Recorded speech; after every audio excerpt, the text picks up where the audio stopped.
I'm Kevin, and this is Christine Barnes, and we've lived in this area for over 25 years. I'm a pediatrician in the area, worked there that long. Christine's a psychologist. We have 2 adult children now, Ian and Aubrey. As our children were getting to the age of sort of middle school, back then youth group looked a little bit different. It was smaller. And so Christine and I decided to open our home and start a middle school boys small group.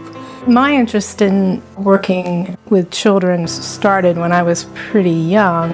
And so when I went to Penn State, I knew that that's what I wanted to study. I wanted to study psychology, and that was my major. And then with the goal of going on to graduate school. Not long after I was working, I had the opportunity to work in the counseling center at Messiah. So my interest has kind of evolved from really being child-focused to now being able to use my passion for development and those issues and see what happens over childhood and adolescence into young adulthood. And 10 years ago, Apple released the iPhone, and that has really changed everything.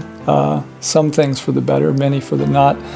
In my professional role as a pediatrician, we've certainly seen across the country anxiety and depression in teens skyrocket. It certainly increased the access to pornography and all of the unhealthy sexual development and sexual ideas that has brought about. So all of those things together kind of fueled my desire to work with young men in a more intensive way. And some of it, along with some of my peers in youth ministry, like Mitch Martin, led to the formation of Dangerous Men. And that's small groups that we do with age cohorted boys who hopefully have something in common. But we talk a lot about identity, purpose, what it means to be a man of God, having goals and directions, being a leader, but also being a servant. And we talk a lot about healthy sexuality in this age. In terms specifically of the porn issue, it just became a recurring theme in youth group, young men saying, hey, I'm really struggling with this. And we didn't have a way to deal with that in the large group setting, obviously. In the young women's groups, looking at how the world impacts that identity and how Scripture and their relationship with God impacts that identity.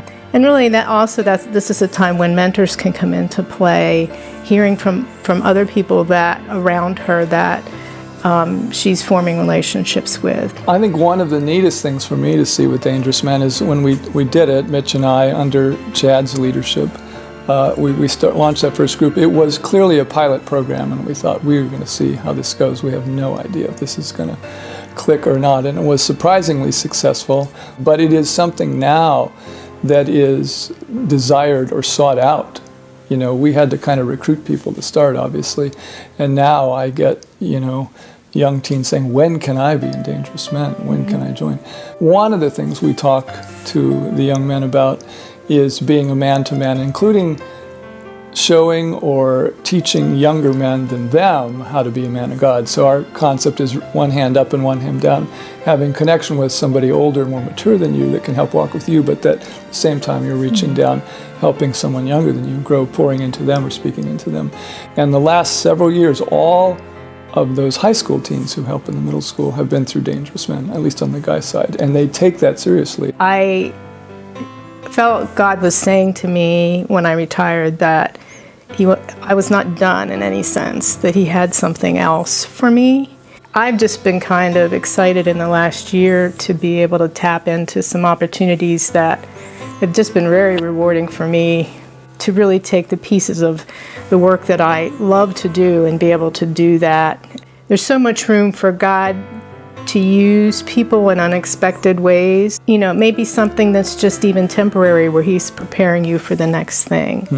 Where He says, I want you to go in and serve the 2-year-olds for 2 years or whatever. There's so much potential for us to just make ourselves available in some of those very even small things that we don't know how God's going to use them. It's not that we're particularly special people. It's just we found a niche that really we're passionate about, and and it's easy to give energy to because it fits, and it's part of our story. So.